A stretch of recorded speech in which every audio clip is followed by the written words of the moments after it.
आज अपन एक टॉपिक पढ़ेंगे कक्षा 10th क्लास का, जो कि अपने RVAC यानी कि Rajasthan board of secondary education Ajmer और NCERT के तहत आता है। और इस टॉपिक का नाम है समांतर श्रेणी।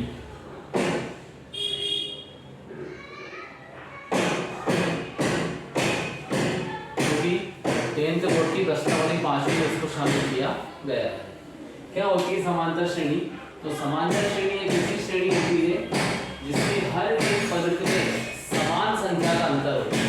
यह अंतर प्लस में भी हो सकता है, माइनस में भी हो सकता है और जीरो में भी हो सकता है। जैसे अगर मैं यहाँ पर लिखता हूँ 2, 4, 6, 8, 10, 12 और इसी तरह से आगे बढ़ता जाएगा, तो यहाँ पर जो अंतर है वो कितने का है?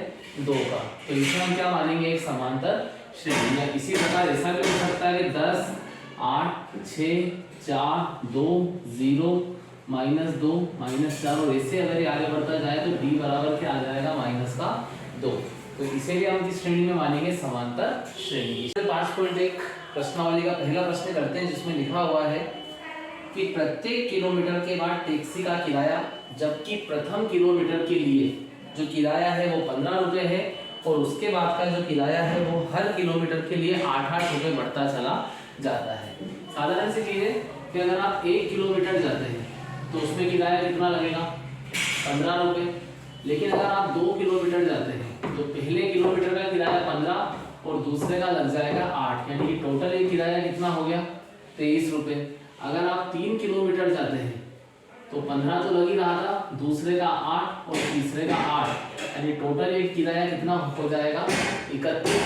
इसी प्रकार यदि आप 4 किलोमीटर जाएंगे तो 15 + 8 + 8 ये 3 किलोमीटर का, और चौथे के लिए 8 और जुड़ जाएंगे तो ये हो जाएंगे 39। अगर मैं इसको एक समांतर श्रेणी के रूप में व्यक्त करना चाहूँ तो समांतर श्रेणी बनेगी 15, 23, 31, 39 और इसी प्रकार ये क्रम आगे तक चलता चला जाएगा। अब यदि मैं यहाँ पर सार अंतर यानी कि d की बात करूँ तो यहाँ पर प्रत्येक पद के बीच में जो अंतर है वो कितने का है? 8 का। इसका मतलब ये हुआ कि ये पहला प्रश्न जो है ये हमारे समांतर श्रेणी की श्रेणी। 5.1 का पहले का जो दूसरा प्रश्न है वो ये दिया हुआ है कि एक बेलन के अंदर कुछ हवा भरी गई है और एक हवा निकालने वाला जो पंप है वो प्रत्येक बार में बेलन की हवा का 1/4 भाग बाहर निकाल देता है। तो अब हमें बताना है कि क्या इस प्रकार अगर प्रोसेस चलता रहे तो ये एक समांतर श्रेणी बनेगी या नहीं बनेगी। तो इसे हल करने के लिए अपन ने मान लिया कि माना कि बेलन में हवा का प्रारंभिक आयतन कितना माना है? 4000। 4000 काफी ज्यादा मात्रा है, इसमें 4 का भाग आसानी से चला जाएगा, इसलिए मैंने इसको अपने मन से 4000 मान लिया। तो पहली बार में कितनी हवा बाहर निकाल दी अपन ने? 1/4। तो कितनी हवा बाहर निकल गई? 4 से 4000 कट जाएगा 1000, यानी कि 1000 लीटर हवा बाहर निकल गई है।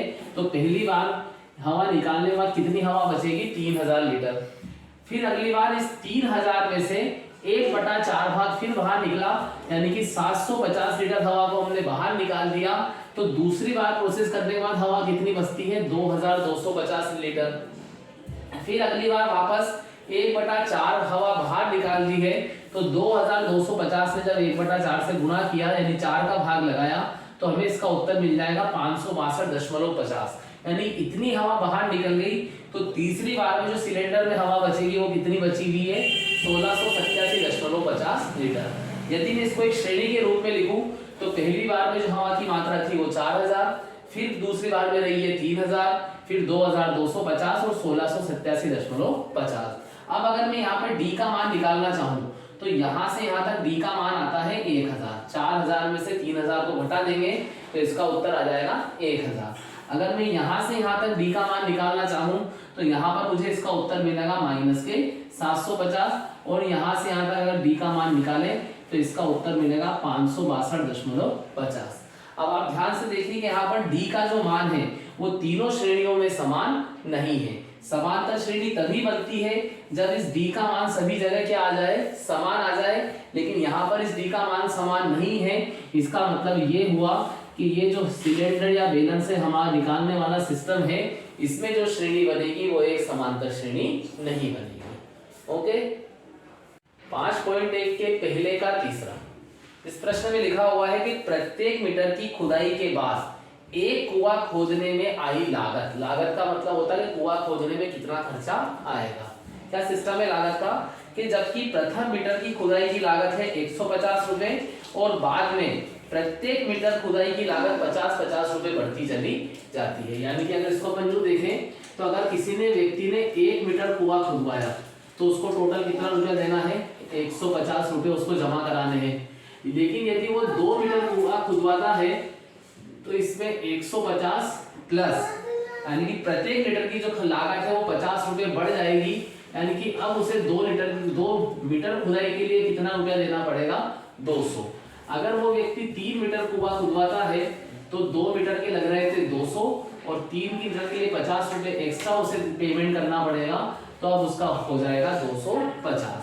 अगर वो 4 मीटर के लिए इसे खुदवाता है तो 250 जो है तो 3 मीटर तक का खर्चा था और एक्स्ट्रा 1 मीटर के लिए उसे 50 रुपए और देने पड़ेंगे, तो यहाँ पर आ जाएगा 300। यदि मैं इसको एक समांतर श्रेणी अल्टरनेटिव प्रोसेस में अगर इसे चेंज करूं तो पहला पद जो है वो है 150, दूसरा पद आ जाता है 200, तीसरा पद आ रहा है इसका 250 और चौथा पद है 300 और ऐसे ही एक क्रम चलता चला जाएगा। अब आप प्रत्येक पद का अगर अंतर देखें तो 200 से 150 तो यहाँ पर कितने का अंतर है, 50 का। 200 से 150 यहाँ पर कितने का अंतर है, 50 का।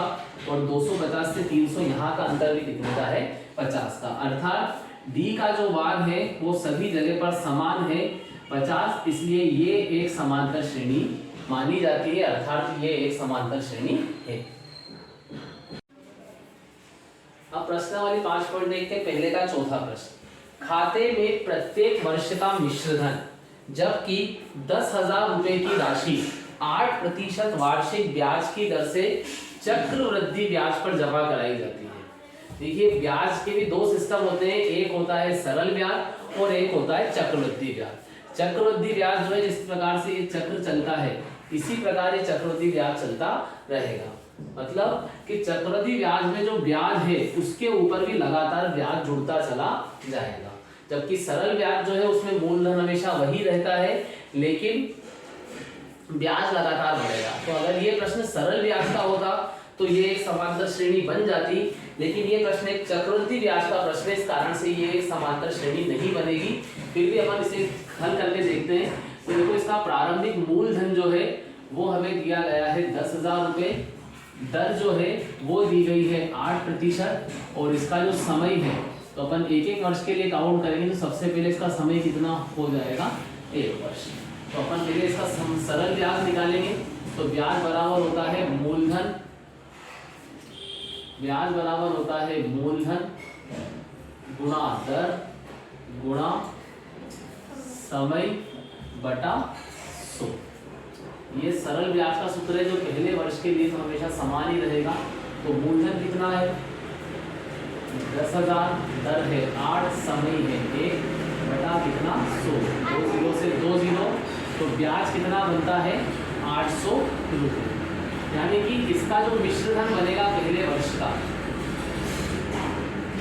ये पहले वर्ष का मिश्रधन बन जाएगा 10,000 प्लस 800 यानी कि 10,800। यानी कि पहला पद 10,000, दूसरा पद हो गया 10,800। अब जब अगले वर्ष गणना होगी तो अब हम 10,000 पे गणना ना करके गणना कितने पे करेंगे, 10,800 पे। यानी कि ये फर्स्ट वाला ब्याज। अब सेकंड वाला जो ब्याज है उसमें क्या होगा कि सूत्र यही रहेगा मूलधन गुणा दर गुणा समय बटा 100। लेकिन चक्रवृद्धि ब्याज होने के कारण अब मूलधन इसे ना लेकर के किसे माना जाएगा, इसे। तो अब हमारा मूलधन होगा 10,800 गुणा 8 गुणा समय 1 वर्ष बटा 100। 2 0 से 2 0 कर ले तो 8 8 को गुणा किया तो 64 और 8 का गुणा यहाँ किया तो अब जो हमारा ब्याज आया है वो है 864 रुपये। यानी कि अब जो मिश्रधन है वो कितना आ गया, तो 10,800 प्लस 864 जोड़ लेते हैं तो 4 6 8 और 8 16 का 6 हासिल लगे 1, तो ये आ जाता है 11,664 रुपये।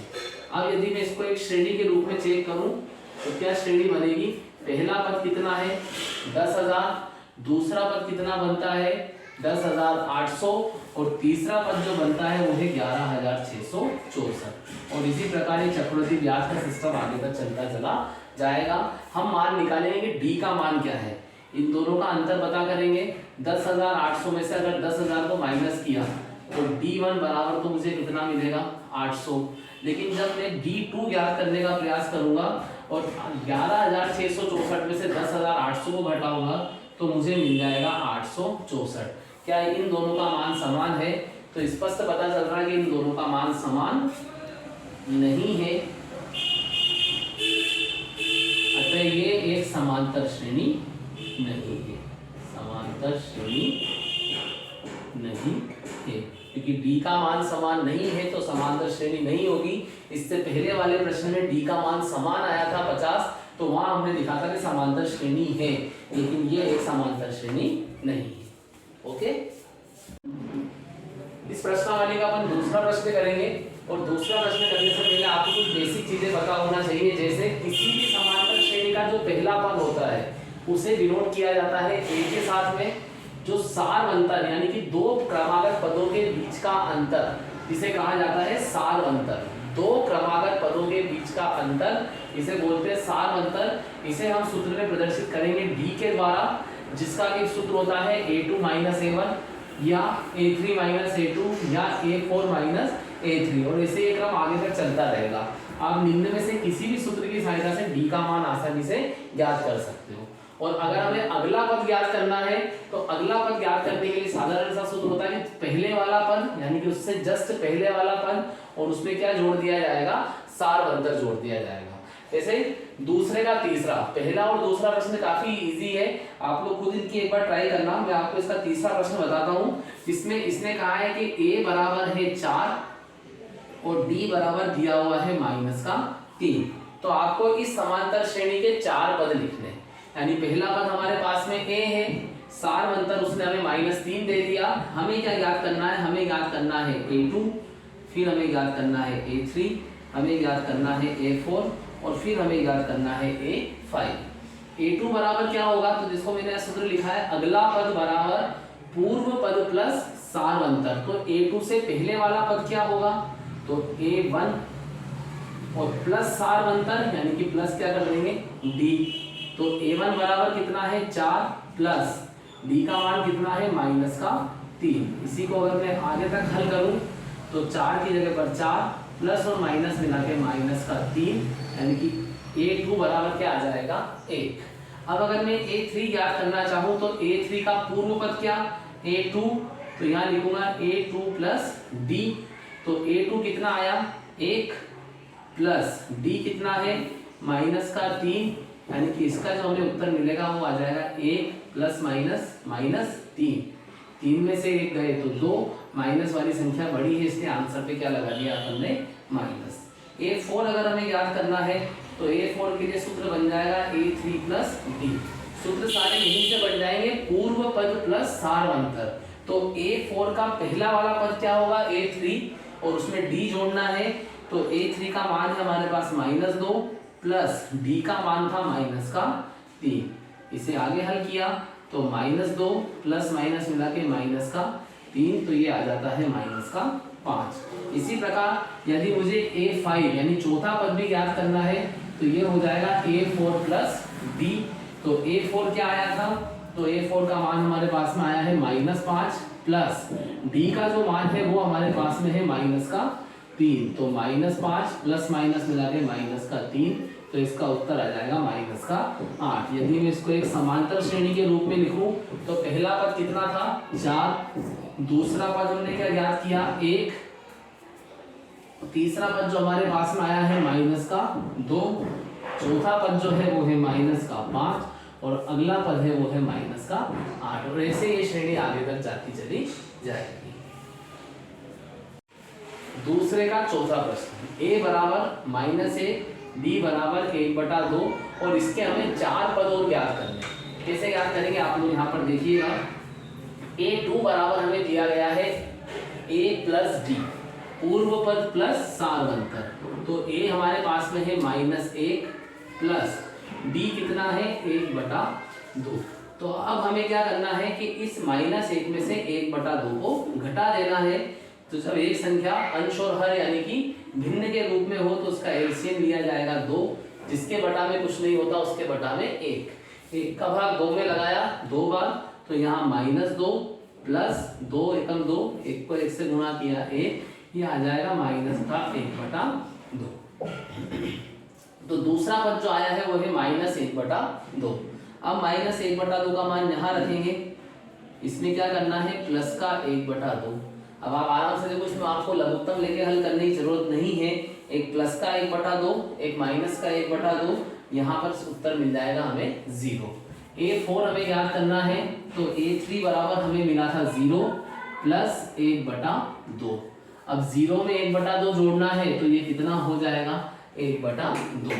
और A5 का मान निकालना है तो A4 प्लस D, इन दोनों का एलसीएम आया 2, तो यहाँ आ जाएगा 1 प्लस 1 यानी कि 2/2 बराबर में 1।